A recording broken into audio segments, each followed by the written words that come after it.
Hi everyone, स्वागत है आपके अपने चैनल सरकारी नौकरी में। 69,000 शिक्षक भर्ती की 31,277 पदों का सोमवार को होने वाला विद्यालय आवंटन का काम रोक दिया गया, निरस्त कर दिया गया। निरस्तीकरण का नोटिस जारी किया गया। नोटिस मैंने कल रिसेंटली वीडियो में आपको दिखाया था, उसमें पढ़ाया था। उसमें कोई ऑफिशियल मैटर ऐसा नहीं लिखा था जिसमें यह बताया जा सके कि आखिर ये जिला आवंटन सूची में जितने लोग भी शामिल हैं उनका विद्यालय आवंटन जो 31,277 का होना है आखिर क्यों रोका गया। उसको लेकर के तुरंत कोई जवाब नहीं दे पाया। उसमें लिखा था, स्पष्टीकरण इसका नहीं है, उच्च अधिकारियों से यह बस आदेश आया है। तो अभी जब मीडिया ने फिर पूछा तो उन्होंने क्या कहा, उन्होंने कहा आवंटन से पहले स्कूल महानिदेशक जो हैं, शिक्षा महानिदेशक, उनका वीसी होने वाला था, यानी कि वीडियो कॉन्फ्रेंसिंग होने वाला था, इसीलिए काउंसलिंग रोक दी गई। वीसी से क्या मतलब है? वीसी अधिकारियों का होता है, तो उसमें कराया जा सकता है।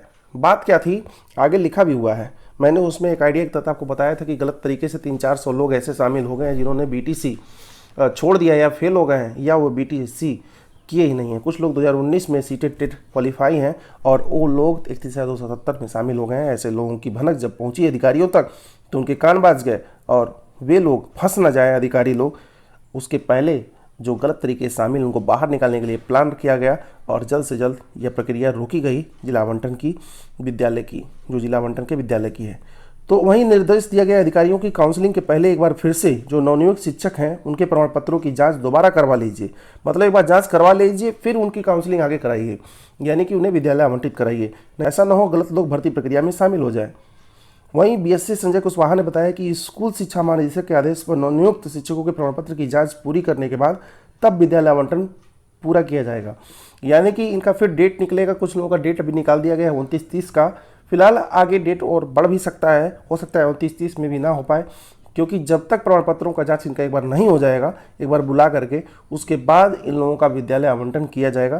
क्योंकि काफ़ी संख्या में गलत लोग अगर शामिल हुए हैं तो आप देखेंगे काफ़ी गिरावट आएगा। यहाँ आप देख सकते हैं 31,277 के सापेक्ष 30,285 लोग ही यहाँ पर शिक्षक नियुक्त पाए गए हैं, जो नियुक्त होने हैं। जो फ्रॉड है ना, वो भाग रहे हैं, पीछे भाग रहे हैं। कुछ ऐसे भी हैं जो कहीं और चयनित हो जा रहे हैं, लेकिन जो फ्रॉड है ना वो वहाँ पर उपस्थित नहीं हो रहे हैं। यहाँ आप देख सकते हैं कि जो लोग अपने फॉर्म में त्रुटि कर बैठे थे या त्रुटि उनसे हो गई थी, उसी संशोधन की मांग को लेकर के हाईकोर्ट पहुंचे थे। हाईकोर्ट ने रोक दिया था, कहा था कि हम ऐसा त्रुटि सुधार नहीं करने देंगे जिससे कोई मेरिट प्रभावित हो। फिर अभ्यर्थियों ने हार नहीं मानी, उन्होंने बेसिक शिक्षा परिषद पहुंच करके अपनी बात दर्ज कराई। क्या कहा उन्होंने? कहा अभ्यर्थियों ने कि कोर्ट और विभाग के निर्णय को लेकर उनके मन में शंका है, अभ्यर्थियों के मन में शंका है, कोर्ट और विभाग हमारी बात नहीं समझ रहा है, हम क्या कहना चाह रहे हैं, हमारी क्या चीज़ें जो त्रुटि है उसको संशोधित की जाए। इसको लेकर के अभ्यर्थी हैं रोहित तिवारी, तुषार, इन्होंने उप सचिव अनिल कुमार से उनके मोबाइल पर बात की, दूरभाष पर बात की और बताया गया कि गलती करने वाले जो अभ्यर्थी हैं जिनसे त्रुटि हो गई है 2 नवंबर तक प्रतीक्षा करें। इसके बाद सचिव को जानकारी दे दी गई है, सचिव जैसे ही कुछ निर्णय लेंगे आपके संबंध में वो कार्य किए जाएंगे। तो 2 नवंबर तक आप लोग दौड़े नहीं, परेशान मत हो।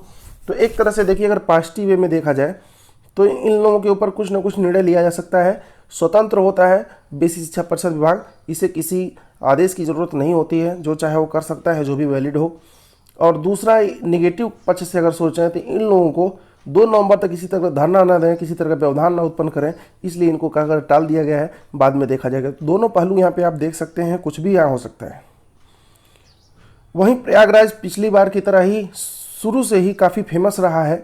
सालवा गिरोह का भंडाफोड़ अक्सर वहाँ होता रहता है, अन्य जगह भी होते हैं, लेकिन प्रयागराज में कुछ ज़्यादा ही मामले मिलते हैं। 3 गिरफ्तार, जाली और मूल प्रवेश पत्र बरामद। आपको पता होगा CHSL का एग्ज़ाम हुआ है रिसेंटली, इसी 21 अक्टूबर को CHSL का यानी कि SSC का एग्ज़ाम हुआ है, जो 10+2 लेवल का होता है। इसमें काफ़ी सारे लोग गलत तरीके से शामिल होने के लिए हमेशा परेशान रहते हैं, किस तरह इसमें शामिल हो जाएं, टाइपिंग में किसी और को बैठा दें और सीधे नियुक्ति प्रक्रिया में शामिल हो जाएं। लेकिन अब तक अभी ये पकड़ा गया है, जो अभी सरगना आपको दिख रहा है यहाँ पर, शिवमूर्त मौर्य, और ये लोग भी जो अभ्यर्थी से रिलेटेड लोग हैं, अभ्यर्थी हैं, ये लोग भी पकड़े गए हैं। फिलहाल ये लोग SSC की परीक्षाओं में आगे आने वाले समय में ये लोग भाग नहीं ले पाएंगे, और किसी भी तरह से कोई प्रयास कर लें SSC की परीक्षा में तो बिल्कुल भी ये लोग डीबार की लिस्ट में शामिल हो गए हैं। तो फिलहाल SSC की परीक्षाएं नहीं, लगभग सारी परीक्षाओं में कहीं ना कहीं इस तरह के लोग मिलते रहते हैं। फिलहाल और भी कुछ अपडेट आएगा 69,000 को लेकर के आपको बता दिया जाएगा। धन्यवाद।